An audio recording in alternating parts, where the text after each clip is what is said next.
Ichisi follete rambarite ganni bae Adeli shimala lolli gaye Farda baade jisa konar gambek sisa tofta lolu malan Galatoomii maqaan kiyya Maatiyaas Guddinaan jedhama. Har'i guyyaa Irreecha Oromoo kan Minisootaa keessatti laga yookiin haroo Nokomis biratti kabajataa jirra.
Nage jettan bari naga diqana guddatu guddayaan habulu waaqi naga nu haguutu bari naga gadaan mujinta rooba nagayaat nage waaqi naga nu guute bar naga jireenni naga diqana guddatu guddayaan habulu jaarsi anu jiraatu nami cufti waaqi naga fayyaa nu haa kennu waaqa ganda kana nu baasee birraa kanaan nu ga'e rabbi haa galatoom amallee warra bara hedduutti naanna'u rabbi nu haa taasisu warra baranaa warra bara hagiree rabbi nuun haa jedhu qaraa keenna rabbi addaan hin cabsin xiqqaa keenna rabbi haa guddisu guddaa qabnuun rabbi nu haa bulchu diina oromoo rabbi haa cabsu diinni ablee nuu qarate walitti haa deebu qara nuu qopheesse arfiin nuu qopheesse isuma walitti haa deebitu oromoon abbaa biyyaati qe'ee isaatitti abbaa biyyaa rabbi haa guddisu kana jennee rabbi akkana haa jedhu gadaan quufa fi gabbin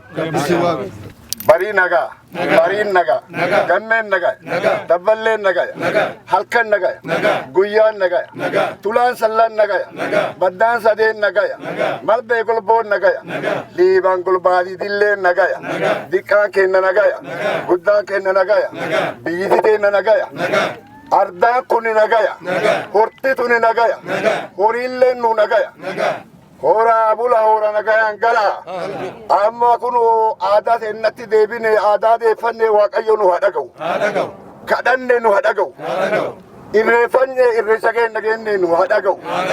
Malkaa dhaabannee malkaa nagaa akka uffaltii nu haa taatu. Uffaltii nagallu. Milkoofni nagallu. Xiqqaaf guddaalleen horaa bulaa hora nagayaan galaasaniin jedha.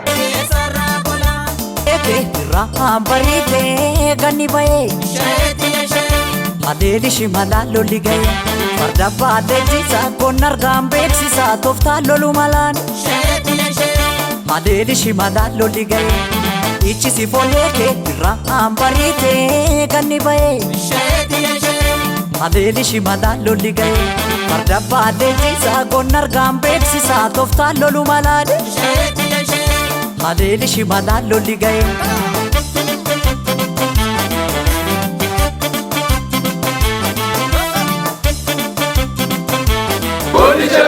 Abrahan kadoma urgoti yalama. Kada gutu soka urgoti yalama. Rabinando soka urgoti yalama. Sokale oblate urgoti yalama. Soka nachafate urgoti yalama. Arban doble arba urgoti yalama. Ulo baye gute urgoti yalama. Diinan sarmu harkan kennu ugonni oromoo durattuma.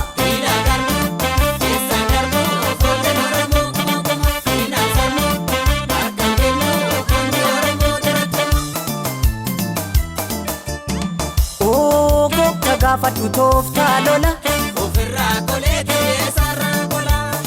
Dhiira gaafadhu tooftaa lola